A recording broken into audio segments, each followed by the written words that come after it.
دبیر آبدین زاده باشم کنون 10 ساله تحصیل کنم در مکتبی میانه من نسل خوش اقبالم میوه استقلالم از رو ترکیب و سینو پند و نصیحت دانم از حافظی شیرازی چند تا غزل میدانم شعرهای بچگی را خیلی هم خوب میدانم پیشوای ملتی ما امام علی رحمان غمخواری ما بچه ها داوی ما از دل و جان شرکت در آزمون شرف غالبیت این هدف بر همه حریفان برار از دل و جان باری دیگر السلام معرفی شد تمام چه دوره که اساس گذاری صلح و وحدت ملی پیشوای معظم ملت محترم امام علی رحمان گفتند کتاب است که با نور و دانش و معرفت راهی مردمان را روشن ساخته باعث پایداری ملت تاریخ زبان و فرهنگ گردیده است کس میرسد به مقصد اگر کتاب بخواند عاقل و دانا شود همه چیز را بداند اگر گشاید کتاب درها شود گشاده خواند و کم بخوابد علمش شود زیاده هم صحبتی خوب خود برای ما کتاب است روشنگری دل و جان مانند آفتاب است من زیاده از 44 تا کتاب بدیعی را از خود نمودم 50 تا چیستان ضرب المثل تیزگویک 3 تا داستان را به پررگی از خود نمودم افسانه های خواندگت را نام برکن. سربچه زیرک ظرافتچه سیب دوست خورپوشتک لکلک و روباه جوزدان همگی چند افسانه خواندی؟ همگی 42 تا چند تاش از افسانه های خلقی؟ چند تا 10 تاش 10 تاش از کدام شاعرها شعر میدانی؟ صدرالدین عینی باز مرسد میرشکر باز جوه هاشمی باز عبدالله قادری یوسف جان احمدزاده باز از اگمی نرزالله والی محمد غایب شعر از خود کردم کدام شعری محمد غایب میدانی؟ شعر سکچه گوی کنی؟ مثلا سکچه را با چوب مثلا اون را مثل توپ زنی ترسون چک شود سگ گریان چک شود با تو دیگر نتازد با تو دیگر نبازد چند چیستان میدانی؟ 50 تا کنی چند تاش رو گوی؟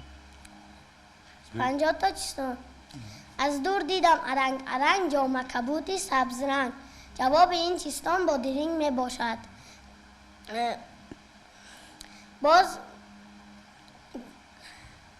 میخ زرین تگی زمین جوابش سبزی گردهانش وا شود بوی خوش پیدا شود جواب این صدبرگ می باشد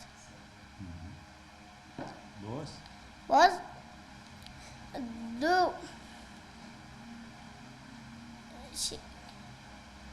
از علف پس از کوه بلند جواب این چیستان راه می باشد لطیفه گوی؟ روزه معلمه از من میپرسید دبیر جان ماهی چند نمود میشوند؟ من گفتم 2 نمود گفت کدام ها؟ پختگی بخوان باز میدانی؟ بله گوی کنی؟ روز افندی با همراه چند با جوره هایش به سرگذشت می روند بعد یک جورش به اون میپرسد اگر آب نباشد افندی جان چی میخوریم؟ افندی میگوید آب نباشد چای میخوریم ارتش ملی شما شعر از یاد کرده اید در باب هستی خب مرحمت در باب هستی دارد رسالت امنی وطن را باشد کفالت صف می کشد صف با یک صداوی در پرتوی نور صبحی صفاوی داند مقدس حفظی دیارش آدم رشتی گلستان کردن شعارش خدمت در ارتش امنی زبان است هسته لشکر امنی جهان است و اینجا یک سرود سرباز هم بوده است کنی؟ ایو تاجیکستانی آزادی من امیدی دلی خاطری شادی من چو فرزندی تو حاضرم بر دفاع به حفظی تو جان را نمایم فدا وطن باعثی افتخارم تویی وطن مبدعی اعتبارم تویی وطن تار و بودی سجودم تویی وطن قبلگانی سجودم تویی منم وارثی رستمی داستان چو واسیر از مولی پهلوان چو تیمور ملیک زمان نیابد زی من دشمنی تو امان زی خط لون و رشت و بدخشانی تو خوجند استرفشان زرفشانی تو کنی درباره نوروز یک چه؟ شعر خوانید؟ نوروز شد و لابلهی خوش رنگ برآمد بلبل و تماشای دف و چنگ برآمد مرغان هوا جمله بکردم پرواز مرغ دل من از قفسی تنگ برآمد بسیار خوب از ایجادیات خلقی خوندید. خب نکنون از عبید رجب خوانید؟ چه؟ ها کوه کجا رفتی انور جان؟ کجا رفتی انور جان صحرا رفتم مادر جان چرا رفتی انور جان که آوردم مادر جان که چی لازم انور جان و گوه ده مادر جان گوه علا شود سیر نماند از صحرا دیر خورما شود پرشیر مسکه کنیم و پنیر کی میخورد انور جان من و شما مادر جان خب همین افسانه هایم خوانده یا؟ همین افسانه دوستی درباره چی است؟ افسانه دوستی درباره دوستان قهرمان.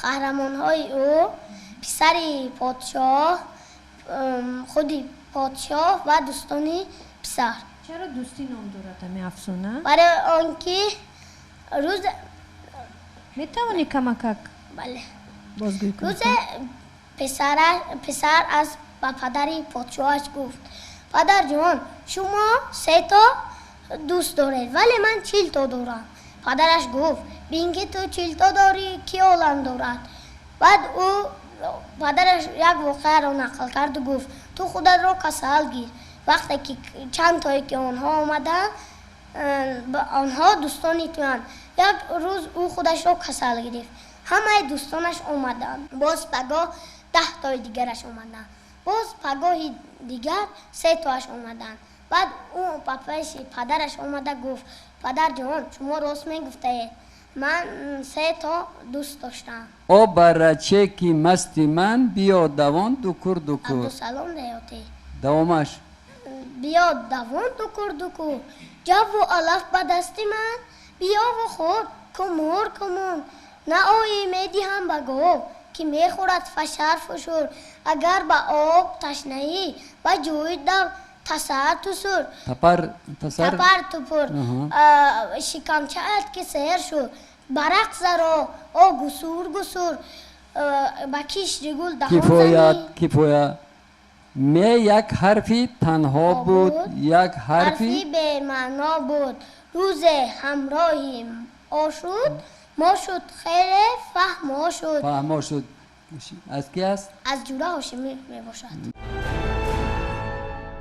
سخن از عرش برین آمده است بحر پاکان به زمین آمده است من خانم یاسمینه خواننده صنف 4 مؤسسه تحصیلات میانه عمومی رقم 10 ناحیه اسماعیل سامانی به نام استاد صدرالدین عینی هستم من امروز در آزمون جمهوریوی فروغ صبح دانای کتاب است از نمینت ادبیات کودکان و نورسان اشتراک کرده ایستاده‌ام خلق ما از بطن مادر شاعر است شاعری از کل شاعرهای دنیا قادر است لیک گرچه رودکی و حافظ و خیامهایش بوده اند لیک گرچه عینی و لاهوتی و میرزای ترسون زاده دارد باز هم دارد به شاعر احتیاج شاعر تا شعرهای گفته و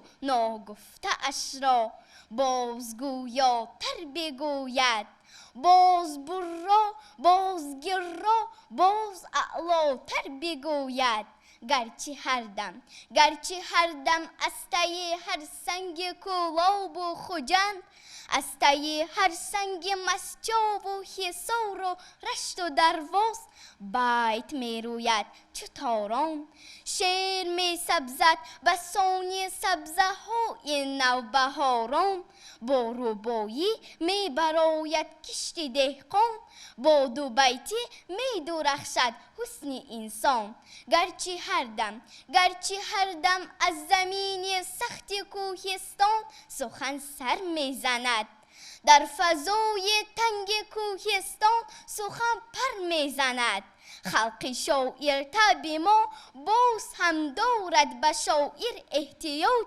شاعر تا شعرهای گفته و ناگفته اش را بازگویاتر بگوید شاعر تا اعتبار و شهرتش را بهر هر انسان بگوید از زمین تا طارم کیهان بگوید. در سراغ دوست خورپشتکی بود. وی در کنج خانه‌اش نشسته بود. وی از بیدوستی خیلی ضیق شد و به بیرون برای دوستکابی برآمد. وی میرفت که از پیشش یک روباهک برآمد.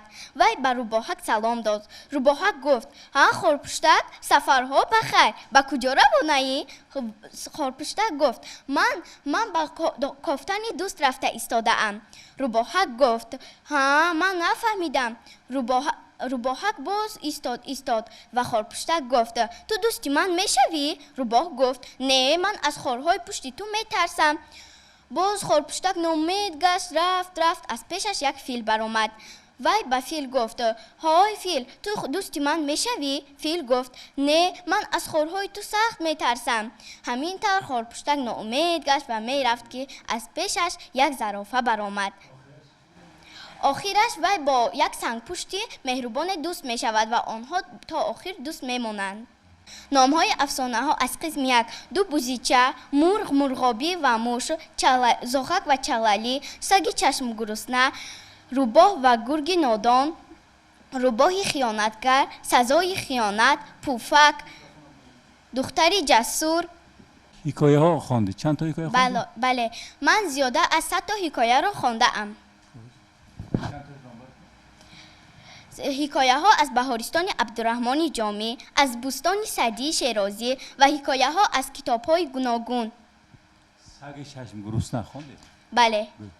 سگی چشم گرسنه. سگی بود. وی از نزد قصابخانه میگذشت و استخوان پاره را یافته در گرفت و از پشت او دیگر سگان می آمدند و میخواستند استخوان پاره های وی را از دستش گیرد. ولی سگ به قایق سوار شد و از نزد کوپرکچه از درون قایق میگذشت که ناگهان در صورت آب دید که یک سگ نسبتا از او کلانتر و استخوان او از این هم کلانتر است و خودش را به درون آب پرتافت. وقتی که به ساحل رسید فهمید که در آن صورت خودش بوده است آن صورت و آن استخوان پاره وی نبوده است، از راستی نبوده است و صورت خودش بوده است و از آن استخوان پاره خودش ماند.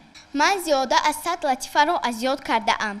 از یاد کردی یا خوانده؟ هم از یاد کردی؟ خواندم، هم از یاد کردم. خوب است.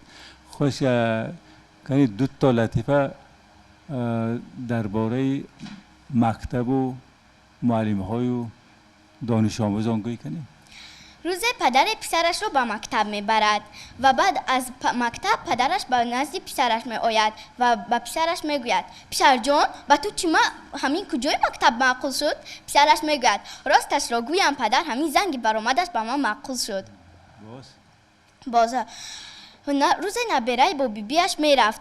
وقتی که بیبیش معلمه نبیره را میبیند میگوید: پسر جان پنهان شو، معلمت آمده ایستاده است. پسرک میگوید: نه بیبی جان، شما پنهان شوید. بیبیش میگوید: تو کو طالبه، من چرا پنهان شوم؟ پسرک میگوید: آخر من دیروز به درس نرفته بودم، به معلمه هم گفتم که بیبی هم مرده است، برای همین به درس نآمدم. شعر ایرج میرزا. مادر. گویند مرا چو زاد مادر، پستان به دهان گرفتن آموخت. شبها بر گهواره من، بیدار نشست و گفتن آموخت. یک حرف دو حرف بر زبانم، بر غنچه گل شکفتن آموخت. دستم بگرفت و پا به پا برد، تا شیوه راه رفتن آموخت. پس هستی من زی هستی اوست، تا هستم و هست دارمش دوست. اوزر مادر فرشته بود فقط بال و پر نداشت، شاید که داشت بال و پر اما خبر نداشت. یا داشت آگهی ز پر و بال خویش، لیک میل جدا شدن ز من و از پدر نداشت. در کودکی به مادری خود خواستم برم یک هدیه، لیک جیب من آن لحظه زر نداشت. زر یافتم بگهی جوانی و آن زمان، جز عشق یار سینه هوای دیگر نداشت. وقتی به یاد هدیه فتادم که مادرم روی لبش حرف ودا ای پسر نداشت. مادر فرشته بود پری خود کشاد و رفت، از بس علاج پیش قضا و قدر نداشت. مادر فرشته بود دقیقا فرشته بود، حتی بدوش بال و پری هم اگر نداشت. از قهر گلی سیاه از قهر گل سیاه تا اوج زحل، کردم همه مشکلات گیتی را حل.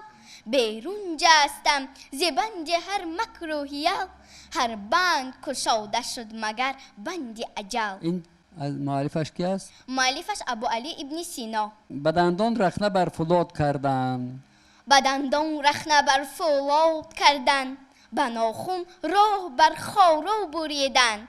فرو رفتن به آتش دان نگونسار، به پلک دیده آتش پاره چیدن. به فرق سر نهادن صد شتربار، ز مشرق جانب مغرب دویدن. کسی بر جامی آسان تر نماید، که بار مهنت دونان کشیدن. از استاد عینی هم چند پویست شما مطالعه بله. کرده اید. کدوم پویستو؟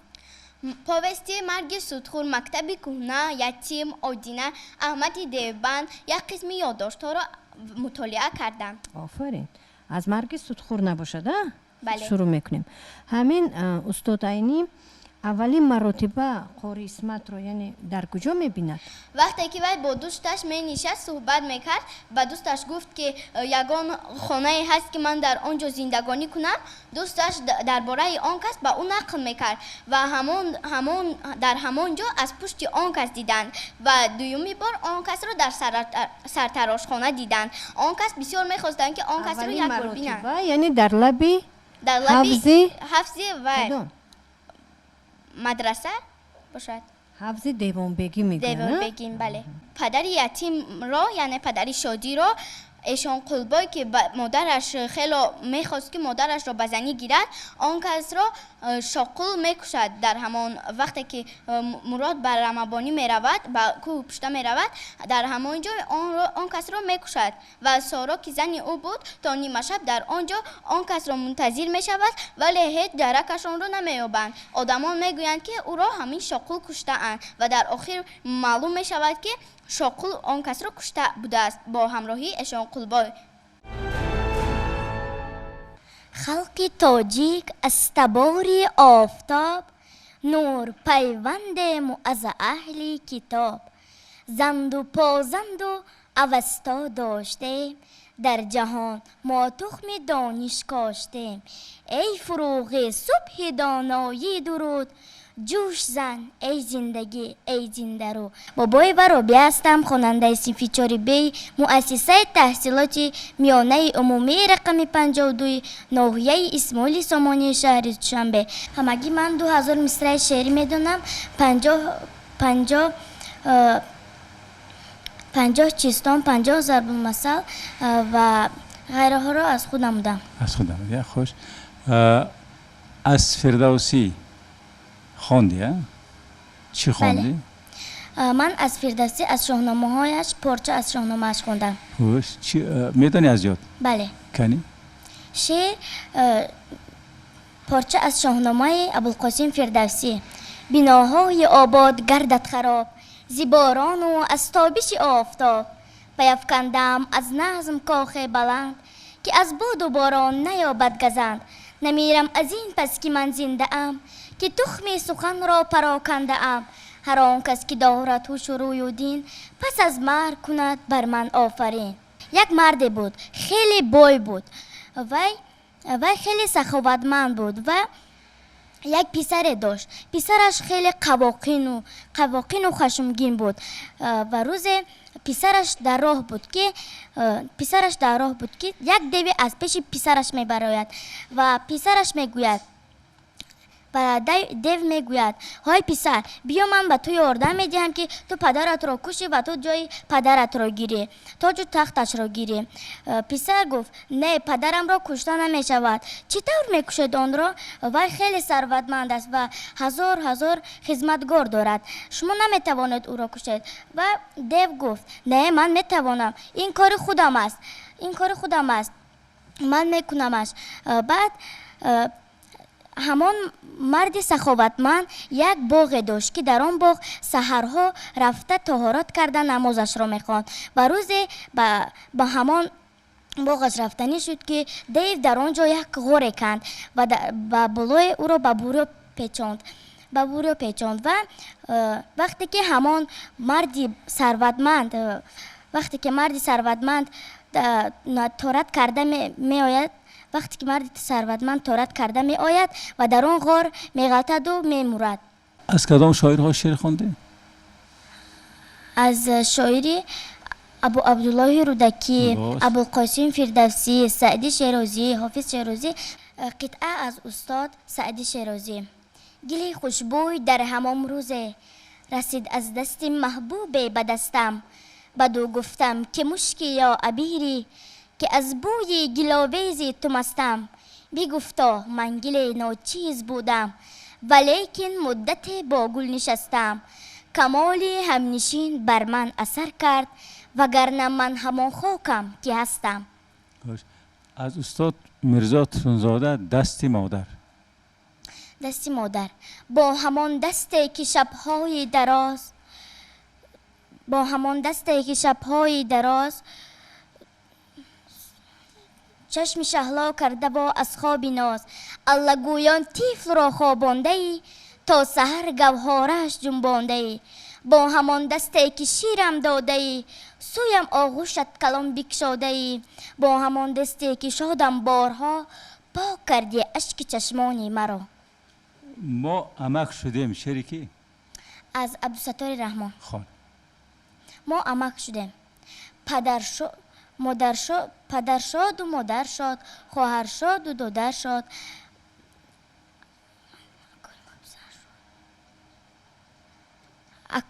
اکای ما پدر شد، صاحبی گل پسر شد.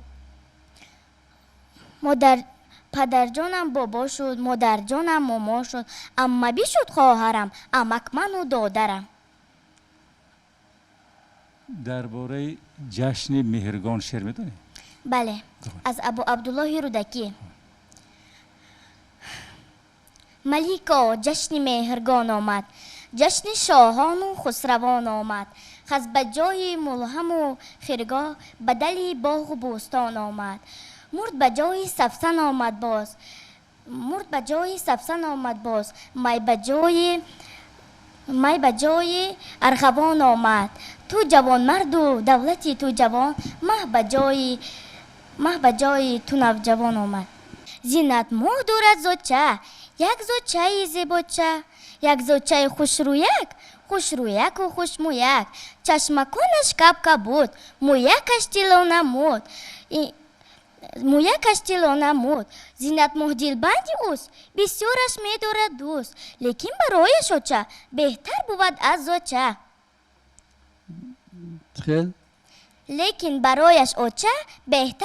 از زوچه.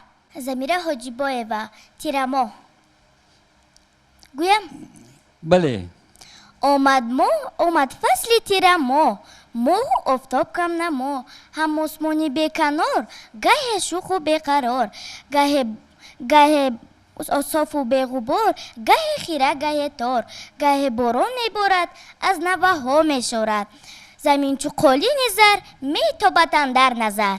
بخندد لاله بر صحرا بسانی چهره لیلا، بگیرد ابر برگردون بسانی دیده مجنون. زی آب جوی هر ساعت همه بوی گلاب آید، در او شستن پنداریست نگاری من رخی گلگون. انا کنون من از شاعرایی که برای شما شعر گفتن خیلی شعر میبینم از یاد کردیم. مثلا ما از جورا هاشمی شاعری معروف ما که تمام ایجاداتش به شما بخشیده است، من کم پرسیدم اینجا شعرهای بسیار آوردید تو. یک تاش من میخونم، دو مصرعش میخونم، تو هم دو مصرع دیگه میخونیم. بود نبود زاغک بود، زاغک در باغک بود. باغک از او ریزا بود، باغک از او ریزا بود، باغک پر از غذا بود، زاغک از او ریزا بود. تشکر. من با دیگر با چشمکم شنیدم، با دستکم بدیدم. این آیا کدام درست؟ نمودی؟ آیا درست کردم یا درست کردم؟ درست. این چی گلک؟ جینگلک ها هست.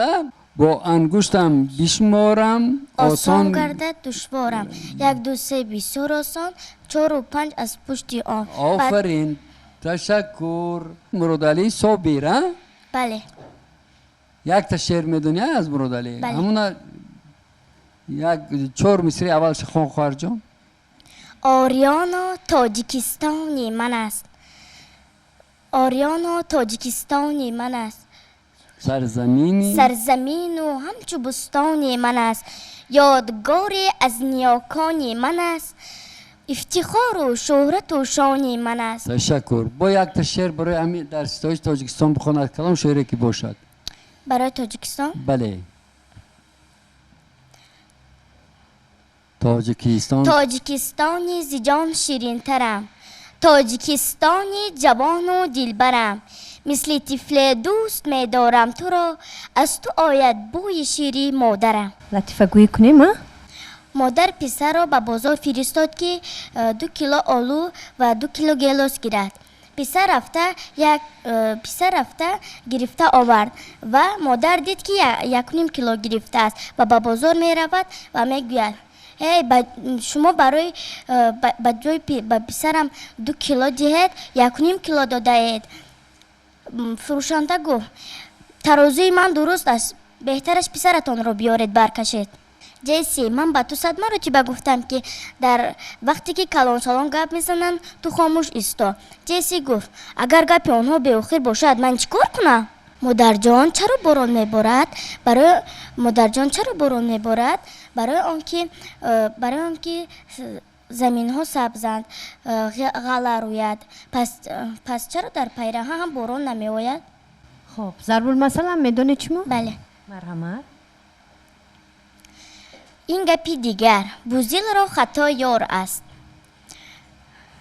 از یک دست صدا نمی براید، جوینده یا بنده دنیا با نوبت، دیر آید و شیر آید، از دو می گربه نکش که دستت را می خراشد. کاری امروزه رو به فردا مگذار، وعده دادی وفا کن، قول دادی اجرا کن. رابعه بانو درباره پیشوای ملت شما شعر میدونید؟ بله. ای پیشوای ملت، زور و توان ملت، گردیده ریشه پیوند، جانت به جان ملت. چیستان هم از یاد کردید؟ بله. کنی گوید؟ نه دستورد و نه بو خبر برد به هر جا، جا به این چیستان مکتوب می باشد. مکتوب بله. می خوردان با امید می پوشد برفی سفید، جا به این چیستان آسیاب می باشد. دو شکم دارد هیچ چیز نمی خورد، جا به این چیستان رقمی 8 می باشد. کنی یک تیز گوید؟ در دستی آچه بچه، در دستی بچه کلچه، در دستی بچه، در دستی بچه کلچه، در دستی بچه، در دستی کلچه. زفر کرد، زفر کرد. لطافت کنجای و خان کزاقندی.